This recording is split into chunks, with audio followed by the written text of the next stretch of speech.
तो गाइस, सुबह सुबह वापस से मुर्गा भाग गया मेरी बाइक खराब हो गई। अभी मैं फिलहाल जा रहा हूँ थैंक्स टू ऑनलाइन राइड, और ट्रेन भी टाइम पे है। एक्चुअली में आज 5 मिनट की ट्रेन है, 5 मिनट में मुझे स्टेशन पहुँचना है।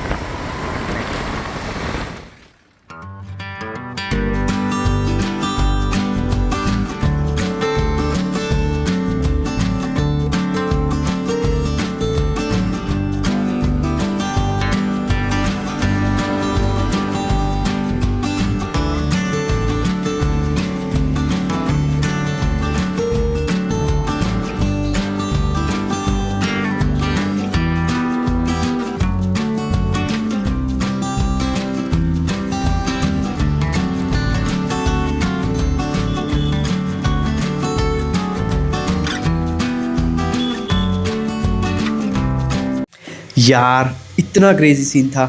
कोर्टयार्ड मैरियट के बाहर लिटरली झुंड लगा हुआ था MS धोनी की सिर्फ एक झलक देखने के लिए। गुजरात में एक कॉन्वोकेशन फंक्शन के गेस्ट बन के आए थे और बस पूरा एरिया जाम हो गया। लोग बिल्डिंग की बालकनीज और विंडोज से उन्हें देखने की कोशिश कर रहे थे। इतना प्यार, इतना क्रेज। धोनी सिर्फ एक नाम नहीं है, पूरी इंडिया का इमोशन है।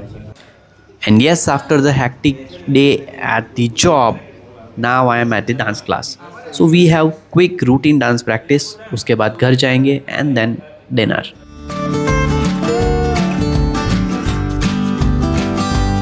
Hello hello hello. तो आज का व्लॉग यही एंड हो रहा है, बट रुक जाओ एक minute. Before I let you go, मैंने इस बुक में एक ऐसी स्टोरी पढ़ी है from the atomic habits obviously, जिसने लिटरली मेरा टैलेंट के बारे में पूरा पर्सपेक्टिव चेंज कर दिया है। एंड आई स्वेयर, ये सुनकर आप बोलोगे कि टैलेंट जैसा कुछ होता ही नहीं है। सो ये कहानी है हंगेरी के लाज़्लो पोलगर की। यार ये बंदा टैलेंट के आइडिया को कभी नहीं मानता था।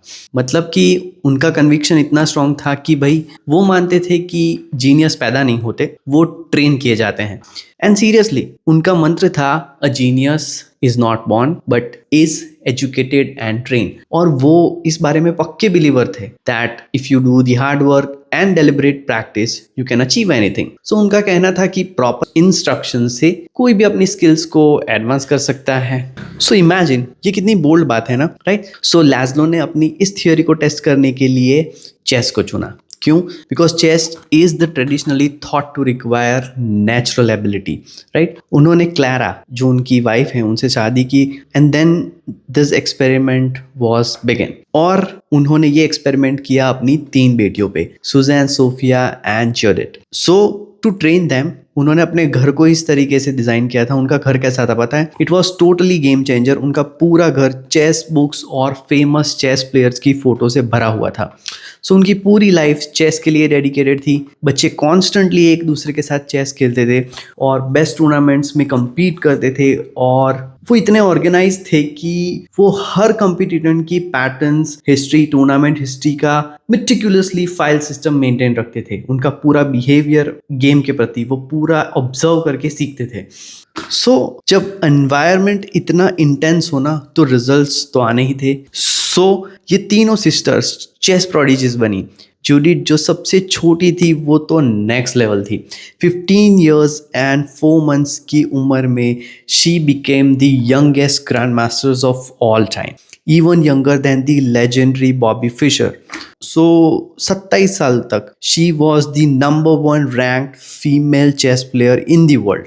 Mind blowing, right? But wait, the real emotional take away यहाँ है। जब एक रात लाज़्लो ने देखा कि सोफिया आधी रात को बाथरूम में चेस खेल रही है, जब लाज़्लो ने उनसे बोला कि Sofia leave the pieces alone, then she said that they wouldn't leave me alone, so they squat, right? So यार ये रिप्लाई सुन के लगता है कि that sister's childhood was certainly so typical around chess, right? But actually में वो खुद ये लोग कहते थे कि ये उनके लिए ये लाइफस्टाइल अट्रैक्टिव और एंजॉयबल थी। उन्हें ये चीज़ बोरिंग नहीं लगती थी बल्कि एंटरटेनिंग लगती थी। क्यों?